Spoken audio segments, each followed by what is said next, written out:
یہ یہاں جو عمل چل رہا ہے مختلف اقسام کا عمل ہے، اور یہ مختلف کنوؤں کا پانی ہے، بخور ہے اس میں جلانے کے، دھنی دینے کے گھر کے اندر سے، جنات وغیرہ کو بھگانے کے لیے یہ بخور ہیں جو رکھے ہیں، خوشبوئیں ہیں مختلف، مریض کے لیے دال ہوتی ہے، اس کو ثابوت عڑد بولتے ہیں، یہ جسم پر پھیرنے کے لیے ہوتی ہے، یہ خاص قسم کے لوبان ہیں، نقوش ہیں، یہ کیلیں ہیں مکان کو کیلنے کے لیے، اور کمرے کے کیلنے کی کیلیں الگ ہوتی ہیں، زمین کی الگ ہوتی ہیں، اور مختلف قسم کی پڑھائی یہاں چل رہی ہے تقریباً 9:15 سے، اور آپ دیکھ سکتے ہیں کہ اس وقت اب ٹائم کیا ہو رہا ہے،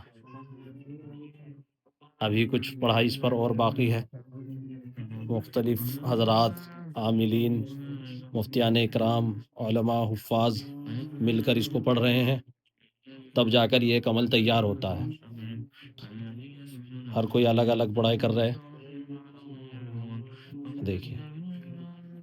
یہ وہ علاج ہوتا ہے جن کے گھر کے اندر بھی جنات کا اثر ہو، مکان میں بھی اور مکینوں پر بھی اثر ہو، جادو کا بھی اثر ہو، جنات کا بھی اثر ہو، مختلف امراض جمع ہو رہے ہوں، مختلف قسم کی بندشیں جمع ہو رہی ہوں، اور بہت طاقتور ان کے اوپر اثرات ہوں، جادو ہو، اس کا علاج کے لیے یہ پھر ہوتا ہے۔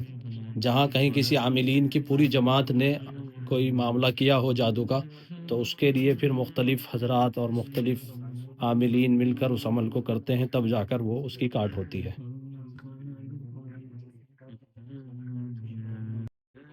اور پڑھائی کیونکہ بہت زیادہ لمبی ہوتی ہے تو اکیلے آدمی کا بس کا نہیں رہتا، تو پھر کئی افراد مل کر یہ کام انجام دیتے ہیں، لیکن یہ کام صرف ان لوگوں کے لیے ہوتا ہے جہاں بہت پہلے سے علاج چلتے آ رہے ہوں اور اس کا کوئی نتیجہ برآمد نہ ہو رہا ہو، پھر یہ اس طرح کی ایک جماعت مل کر اس کو مقابلہ کرتی ہے، گویا سحر کا اور جنات کا، تب جا کر پھر وہ حل ہوتا ہے مسئلہ۔